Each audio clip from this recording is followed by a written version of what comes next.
Hey guys, it's Scott Payne from PM Master Prep. In this video, I'm going to teach you about the PMP exam structure so you're ready to roll on exam day. Now, more specifically, I'm going to talk about the design of the exam, how it's laid out, and the question format. You've got to know about the question format. We're going to beat that into you and make sure that you're an expert in answering PMP questions. And the third thing is, I'm going to teach you the key focused areas. Okay, now the reason why I want to do that is because by the end of this video and the end of this course, I want you to know exactly where you should study the most to get the biggest bang for your study and buck. So let's get started. All right.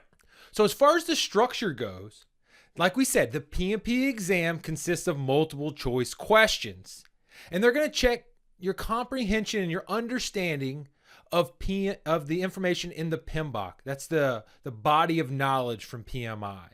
Now, there's going to be a ton of different kinds of questions. It's not just memorization. There's very, very little of that. It's all situational, interpretational. We're going to prepare you for everything there.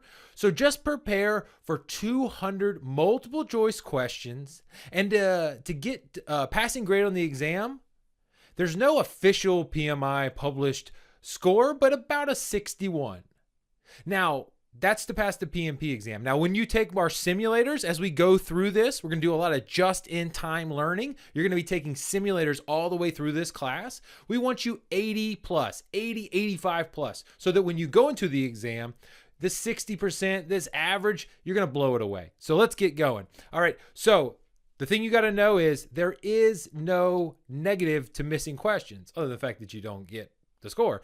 But doesn't take away from your score. So if we go through this and you get to the end and you run out of time, just answer them. Guess. It's not the best thing, but you could get 1 out of 4 right. So there's no negative for missing or for answering a question. And like we said, 200 questions. In reality, 175 of them are actually scored.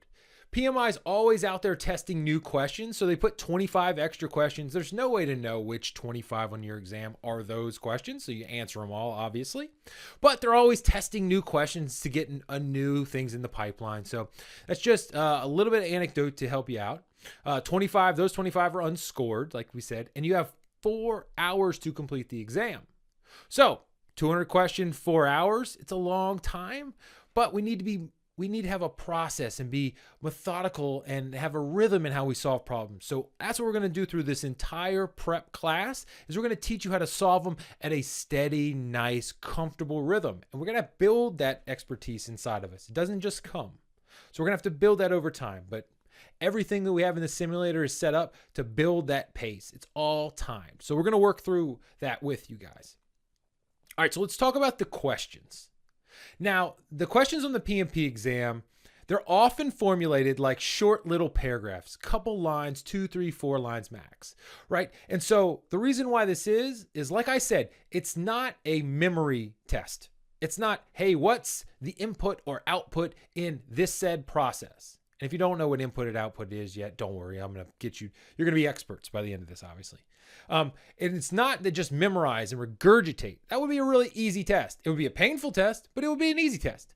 What this test does do is it really takes the information that they give you in the PMBOK, and it puts situational or interpretational questions, and it asks you your opinion in terms of the PMBOK body of knowledge. And so you have to interpret those situations and answer.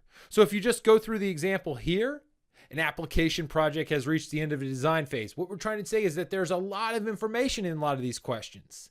And then this at the end is the most important thing I want to get through to you in this first section of study. It's look at these words. What is the first thing the project manager should do? So they're asking the project manager, what would they do next? That's the 7 most important words on the project management exam. What would the project manager do next? So we have to start thinking through that this is not just a memorization exam. This is an interpretation exam. That's why we have to really question ourselves, and we really have to go deep and understand why behind everything. So that's the format of the exam. We've already talked about why we go through that, but we want to go through why and understanding so that we can answer these interpretational, situational questions. What would the project manager do next?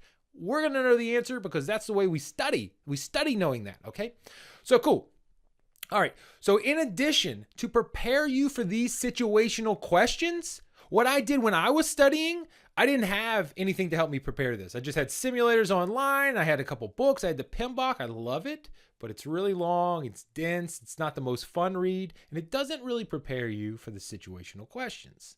So when I was going through the study process, like we talked about earlier, I wrote a case study in my brain. I was seeing a project manager do these processes. And so what I did is you have this, and you're going to go through all 25 videos as we go through the course, and you're going to see a real project manager. His name's John. You're going to see him go through the story. And so that's going to help you. And these are really lengthy case studies. They're just a page, but it's a lot of information. So it's going to help you prepare for the situational nature of the questions, just like you're seeing here. And so you do that, you get unlimited access to the simulator and all the case studies, and it's going to prepare you to answer these kinds of questions. So don't worry, we have you covered 100%. It's situational. That's our focus. That's how we attack this thing, and that's how we get above target, man. That's how you're going to get above target. I'm super excited for you. All right, so let's talk about the focus. All right, so the thing you got to realize, and we're going to go into this in depth, is that think about a project. It starts with initiating, getting it going, and it ends in closing. And then there's some planning. You execute the project and you monitor control progress, and then you close, right? So PMI spreads this information, or spreads the questions unevenly across all those process groups, okay? So as we can see in this table, in initiation, it's only 13% of the exam. So if it was fair across all these things, each of them would be 20%, right? 5 of them into 100%, 20 a pop. As we go down to planning, that's 24% of your exam. Executing, 31%. Wow, that's the big one. And as we go to look at the processes, there aren't a lot of processes in executing, but it's the most questions.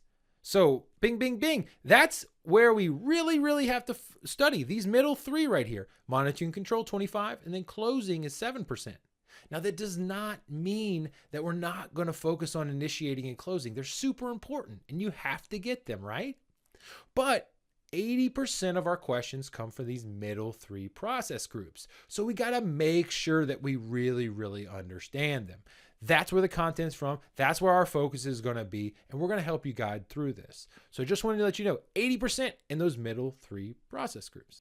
Okay, so now we know the design of the exam, the type of questions we're going to face, and the focus areas that we really, really want to make sure that we master. Now, in the next video, I'm going to go deep, deep, deep into the styles of questions. There's different types or flavors of questions. So jump into that next video. Let's learn about the styles of question, and let's continue to get better.